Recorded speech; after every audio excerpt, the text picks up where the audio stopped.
que é trabalhar com ela. Como ela foi para a área de transtorno alimentar, o que acontece, Renato?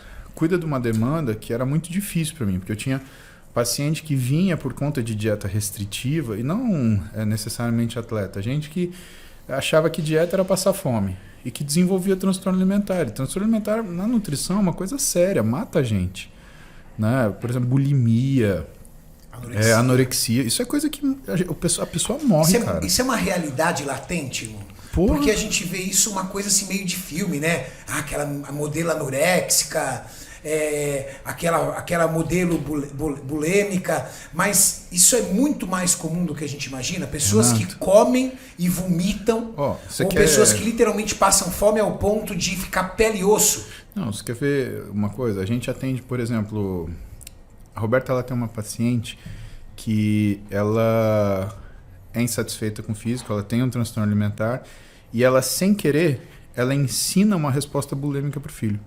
Por exemplo, o filho vai treinar e aí ela fala assim, legal, você treinou, você pode comer. E quando o menino come, ela faz o inverso. Você comeu, agora você vai ter que treinar. Isso é um traço bulêmico. Ou seja, você comeu, então você tem um castigo, você vai ter que... Exatamente, você vai ter que treinar para gastar isso. Os pais, às vezes, ensinam as crianças isso. Então, ela cuida de criança, ela cuida de adolescente. E assim, tem casos que a menina tá pesando, 49 quilos. Aí ela vai e perde 12. Né? Assustador. Aí você vê uma menina com 37 quilos. Fala, o que está acontecendo aqui? Né? Por quê? Porque quando a gente fala em transtorno alimentar, é uma coisa tipo depressão, tipo ansiedade, uma coisa grave. Né? Quem trata é o nutricionista, o psicólogo e o psiquiatra. E ameaça a vida, é uma coisa séria.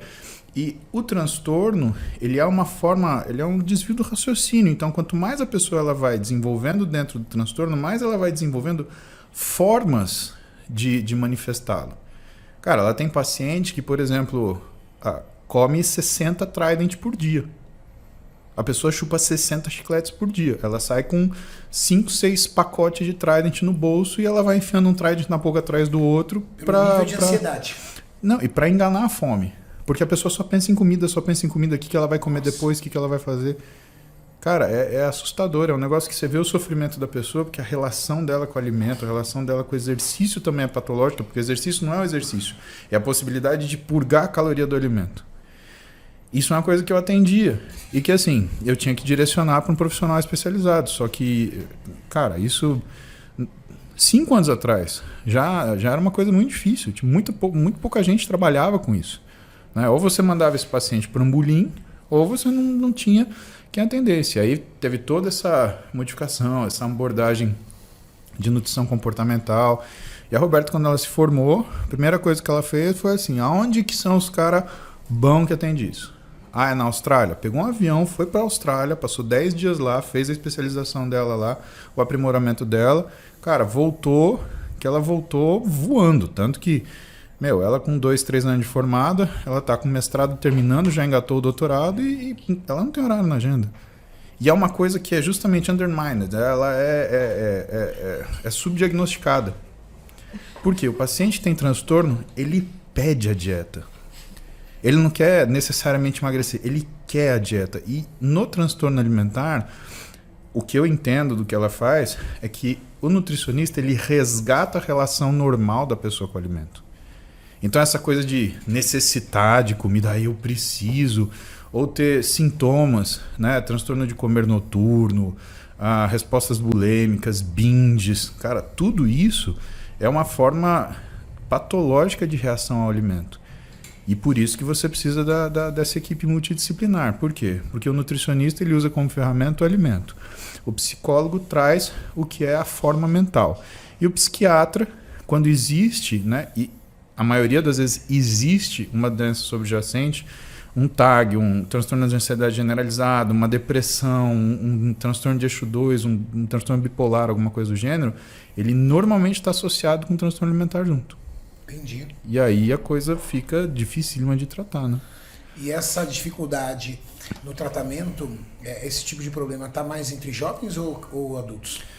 Todas as idades, Renato. Mas a gente percebeu... Homens ou mulheres? Mais mulheres, né?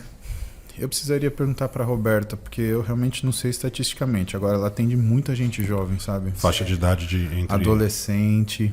Entre 15 Cara, e 25, mais ou menos isso? Sim, É aquele adolescente que tá naquela fase de ser aceito, né? Sim. às vezes até criança. O aborrecente, né? Cara. Às vezes até criança, cara. É muito. Criança. É. Aí é barril, hein? Difícil. Então é difícil, é uma Criança. coisa que a gente tem que ficar muito esperto com o esporte, né? Porque às vezes você pega os profissionais do esporte, né? Os caras que são coaches, né? Os treinadores, às vezes eles têm que ter esse olhinho clínico para saber, putz, será que eu tô lidando com uma pessoa que tem transtorno alimentar? Né? Não é só olhar no físico, ela é seca pra caramba, ou então, por que não consegue fazer dieta? Por que não tá perdendo peso? Cara, é um transtorno alimentar, muitas vezes. Que também está isso... associado ao transtorno da imagem. Exato. Exatamente. E o que é difícil, né? Por exemplo, eu como médico, o que eu tenho medo? Eu tenho medo de reconhecer uma coisa que eu não sei tratar, mas o que eu tenho mais medo é de não ser capaz de reconhecer uma coisa que eu deveria tratar. Então, uma das coisas que me empurra para frente para estudar, sendo muito sincero, não é a curiosidade, só, eu gosto desse tema, blá, blá, blá, blá. Não, é medo de passar uma coisa na minha frente que eu deveria tratar e eu não consigo ver. E é isso que eu falo para os meninos no Interligas, por exemplo. Cara, vocês têm que saber medicina profundamente. Por quê? Porque não dá para deixar passar diagnóstico. A pessoa ela não vai no médico como quem vai na padaria ou no restaurante. A pessoa vai no médico eventualmente. Homem, então...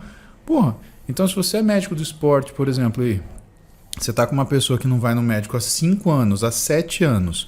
É um homem de 46 anos de idade. Você não vai fazer uma investigação geral, cardiológica, câncer, ver o que é o histórico familiar. O cara está querendo treinar. Isso não quer dizer que ele é saudável, quer dizer que ele quer treinar. Aí que você tem que garantir mesmo que esse cara está saudável. Então, sabe, você tem que saber esse diagnóstico, você tem que observar. Não é simplesmente passar meia dúzia de suplemento, beleza, vai treinar, volta daqui um mês, a gente vê como é que tá, pede uns exames. Né? Porque hoje, sabe, sinceramente...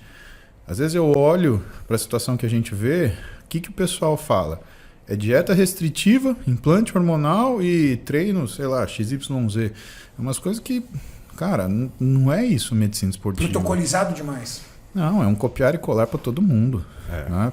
Isso é para isso. Plano padrão, né? Principalmente na medicina, isso é muito complicado.